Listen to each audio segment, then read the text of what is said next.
इस वीडियो में मैं आपको बताने वाली हूँ कि गर्मियों में हम अपने सक्लेंट्स को किस तरीके से उनकी देखभाल करें, किस तरीके से उनको बचाएं, सेव करें और किस तरीके से केयर करने के अलावा अगर नर्सरी से हम अपने सक्लेंट्स को लेके आ रहे हैं और आपको भी यही प्रॉब्लम आ रही है कि हम नर्सरी से लेके आते हैं और एक हफ्ते में या फिर 2 हफ्ते में हमारा जो सक्लेंट है वो खराब हो जाता है, तो इस वीडियो में आपको सारी इन्फॉर्मेशन मिल जाएगी। अभी तक आपने गार्डन गपशप को सब्सक्राइब नहीं किया है, जल्दी से सब्सक्राइब कर लीजिएगा, बेल आइकन को प्रेस कर दीजिएगा फर्दर अपडेट्स के लिए। सक्लेंट्स की बात करें तो सक्लेंट्स की कोई पर्टिकुलर कोई जाति नहीं है, कोई स्पीशीज नहीं है, तो इसके जो बनावट है और जो क्लाइमेटिक कंडीशंस हैं उसकी वजह से इसको नाम दे दिया सक्लेंट। अब बात करते हैं सक्लेंट को पानी ज्यादा दें या कम दें। देखिए, सक्लेंट्स को पानी उतना ही देना चाहिए जैसे हम अपने इंडोर प्लांट्स या आउटडोर प्लांट्स को देते हैं। मतलब अगर मिट्टी सूख गई है तो हमें सक्लेंट्स को पानी देना चाहिए। अब जो सक्लेंट्स होते हैं इनके जो सॉइल कंपोजिशन होता है हमें इसी का ही ध्यान रखना चाहिए। अगर हमारे सक्लेंट्स की जो मिट्टी है वो बहुत ज्यादा मतलब ऐसी होगी जैसे आपने पानी डाला और सीधा नीचे निकल गया, विच मीन्स बहुत ज्यादा पोरस मिट्टी चाहिए इसके लिए, तो आप इसके लिए सॉइल कंपोजिशन में कोकोपीट का यूज कीजिए। क्यों? क्योंकि जो कोकोपीट है जब आप इसको मिलाओगे सॉइल के अंदर और थोड़ा सा रेत भी अगर मिला लोगे तो जो हमारा सॉइल है वो बहुत ज्यादा लूज हो जाएगा, तो उसके अंदर पानी इकट्ठा नहीं होगा।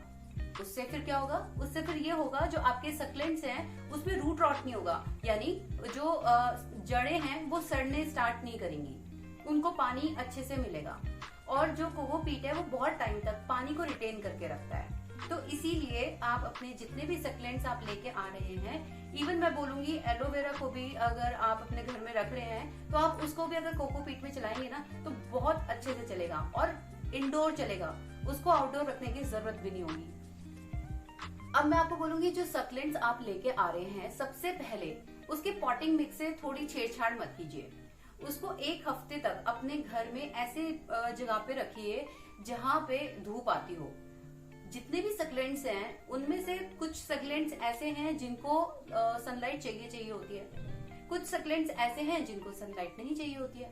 तो ये डिपेंड करता है कि आप कौन से सक्लेंट को अपने घर के अंदर लेके आ रहे हैं। अगर आप अपने सक्लेंट्स को मॉर्निंग सनलाइट देते हैं तो यकीन मानिए आपका जो सक्लेंट है कभी भी खराब नहीं होगा। और दूसरा, अगर आप सॉइल कंपोजिशन पे वर्क करते हैं अच्छे से तो सक्लेंट्स आपके कभी भी खराब नहीं होंगे। अब अगर मैं फर्टिलाइजर की बात करूं तो देखिए, जो सक्लेंट्स होते हैं इनको ऐसा मतलब फर्टिलाइजर की जरूरत होती नहीं है, बट फिर भी अगर आप देना चाहते हैं तो मैं बोलूंगी कि 20 डेज की एक साइकिल मेंटेन कर लीजिए और बहुत ज्यादा जो हार्ड ना हो फर्टिलाइजर वो आप अपने सक्लेंट्स को दे सकते हैं। आप अपने सक्लेंट्स को लिक्विड फर्टिलाइजर भी दे सकते हैं और इसको आप आराम से सॉलिड वेस्ट भी प्रोवाइड करा सकते हैं।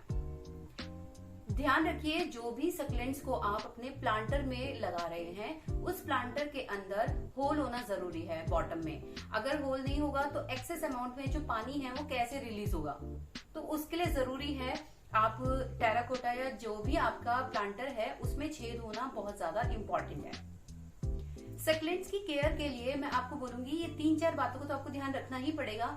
अगर आपके घर के अंदर जो सक्लेंट है वो बहुत अच्छे से चल रहा है, उसको 1 महीना हो गया है नर्सरी से लाए हुए और आप चाहते हैं कि उसको चेंज करना, तो आप उसको चेंज कर सकते हैं। लेकिन ध्यान रखिए जो क्लाइमेट है वो कैसा होना चाहिए, तो आप अर्ली मॉर्निंग में करें या फिर आप इवनिंग के टाइम पे अपने सक्लेंट्स को मल्टीप्लाई कर सकते हैं।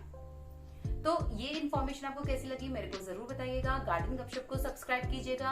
अगर आप सब्सक्राइब नहीं करोगे तो फिर मेरे जो नए वीडियोस के अपडेट्स हैं वो आपके पास कैसे पहुंचेंगे, और अगर आपने सब्सक्राइब कर लिया है तो इसके अलावा बेल आइकन जरूर प्रेस कर देना। अगर आपने बेल आइकन प्रेस किया तो मेरे जो भी वीडियोस जो मैं अपलोड करूंगी उसका सीधा सीधा नोटिफिकेशन आपके पास पहुंच जाएगा। Thank you so much for watching my video.